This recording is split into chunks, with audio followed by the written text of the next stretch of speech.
हाय, hello, नमस्कार सर्वांना. मी दिव्या स्वागत करते आपल्या एका नवीन यूट्यूब ब्लॉगमध्ये. तसंच आपल्या चॅनलमध्ये ज्याचं नाव आहे दिव्या मनरे ब्लॉग. तर चला, सुंदर अशा दिवसाची सुरुवात झालेली आहे आणि आज आहे आषाढी एकादशी. तर मस्त अशी पूजा करून घेतलेली आहे मी देवांची आणि मस्त मूर्तीला पण अभिषेक वगैरे घालून छानपैकी दीप धूप लावून ठेवलेला आहे. मस्त असं धूप आहे ना सगळीकडे दरवळत आहे आणि पूर्ण घरात फ्रेश वाटत आहे. मस्त असं वातावरण पण झालेलं आहे. सो आता पूजा वगैरे झाली आहे. आपल्याला ऑफिसला पण जायचंय, दर्शन पण घ्यायला जायचंय. सो सगळेच कामं आपल्याला करायचे आहेत. तर आषाढ एकादशीला खूप सारं महत्त्व दिलेलं आहे बरं का. खूप सगळेजण उपवास वगैरे पकडतात. छोट्यांपासून तर मोठ्यांपर्यंत पण पकडतात. मस्त असं तुळशीला पाणी घालून घेतलेलं आहे मी इथे. माझी तुळस आहे ना, मी लावली त्यावेळेस असं गॅरंटीच नव्हती की एवढी छान येईल. पण आली बरं का, फुटली छानपैकी आणि त्यानंतर मी घेतली होती भगर करण्यासाठी. कारण म्हटलं की साबुदाण्याने ॲसिडिटी वगैरे होती. सो त्यामुळं म्हटलं अव्हॉइडच करूयात, भगरच खाऊयात.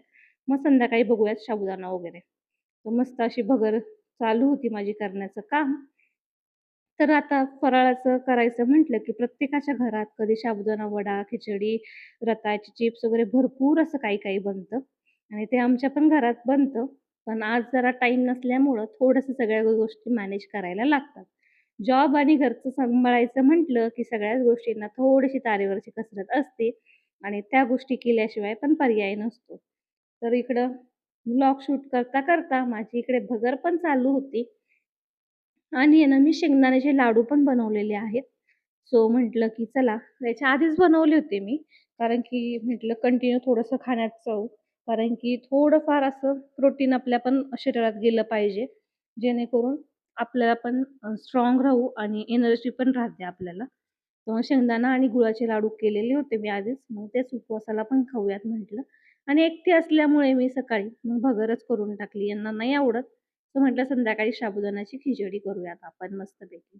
आता वडे वगैरे जर करायचं म्हटलं, तर मम्मीची आठवण येते बरं का. कारण गरम-गरम वडे पाहिजेत आणि त्याच्यासोबत मस्त असं मठ्ठा वगैरे. पण ते गरम-गरम खायलाच मज्जा आहे. मग दिवसभर परत काय खायचं असा पण प्रश्न पडून जातो. त्यामुळं म्हटलं चला वडे वगैरे बघूयात संध्याकाळी. जर आपण आलो आणि जास्त भूक वगैरे जर नसेल, तर मग खिचडी वगैरेच करूयात. कारण कसं होतं, की थोडंफार खायचंय आणि जास्त आजवायचं. ते गोष्टी करण्यापेक्षा असं वाटतं कधी-कधी, थोडं पण बेस्ट करण्यात यावं. तर मग मला ऑफिसला पण जायचं होतं. तर इथे छान अशी भगर मला ओलसरच पाहिजे होती. त्यामुळं मी थोडंसं जास्त पाणी ॲड केलेलं होतं.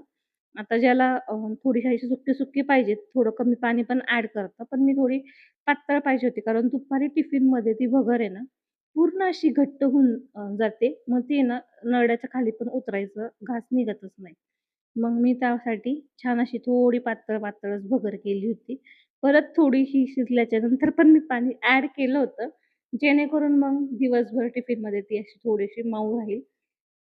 त्यानंतर मस्त असं मी नैवेद्य दाखवलेला आहे देवाला आणि त्याच्यावरती तुळशीचं पान वगैरे ठेवलेलं आहे. कारण स्वामींच्या नियमानुसार आपण नैवेद्यामध्ये ना तुळशीचं पान ठेवायचं असतं. खाली भरीव मंडल काढायचा असतो आणि मग नैवेद्य ठेवायचा असतो. सर्वांना माझ्याकडून आषाढी एकादशीच्या खूप खूप शुभेच्छा.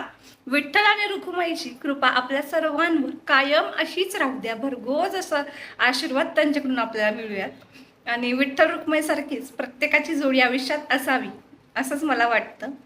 सो आपण जाणार आहोत आता दर्शनासाठी. आमच्या घराजवळच मंदिर आहे, एक्झॅक्ट समोरच म्हटलं तरी चालेल. तर आपण तिथे जाणार आहोत. तर कसं वाटतंय मंदिर नक्की कमेंट करून सांगा. नवीनच मंदिर आहे बरं का, त्याचं कामच चालू होतं आम्ही आलो त्यावेळेस. आता बघूयात कसं झालेलं आहे मंदिर. तर चला त्यासाठी ब्लॉग कंटिन्यू करा. मंदिराच्या गेटमधून एंट्री करताच एवढी सुंदर रांगोळी बघायला भेटली, की तिथून काही माझी नजरच हटत नव्हती. असं वाटत होतं दिवसभर ही रांगोळी बघत बसावं, पण ते काही शक्य नव्हतं. सो त्यानंतर विठ्ठल आणि रुक्मिणीचं दर्शन घेतलेलं आहे. किती छान असं सजवलेलं आहे ना त्यांना. मला तर खूप छान वाटलं, एवढं छान डेकोरेशन वगैरे बघून. आणि सकाळी मी गेले त्यावेळेस काही गर्दी वगैरे नव्हती. बट संध्याकाळी मात्र तुफान अशी गर्दी झाली होती. सो त्यानंतर इथे दर्शन वगैरे घेतलं आणि मी गेली ऑफिससाठी. मग चला म्हटलं थोडं तुमच्यासोबत ऑफिसचं पण रुटीन शेअर करूयात. इथे काही काम झालं माझं आणि त्याच्यानंतर पप्पांनी आणि त्यांनी पंढरपूरला गेलेले होते. तिथे वारीमध्ये त्यांचे खेळ चालू होते. सो म्हटलं आपल्याला ती क्लिप आली आहे, तर आपण पण आपल्या व्लॉगमध्ये ॲड करून घेऊयात.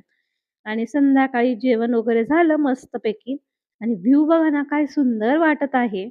मस्त असा व्ह्यू झालेला होता. पावसाचंही वातावरण झालेलं होतं. सो आजचा जो व्लॉग होता, तो असा होता. कसा वाटलाय नक्की कमेंट करून सांगा. आणि आपल्या चॅनलला एक लाईक, शेअर आणि सबस्क्राईब करायला विसरू नका. भेटूया नेक्स्ट व्लॉगमध्ये. तोपर्यंत सर्वांनी काळजी घ्या. Bye bye.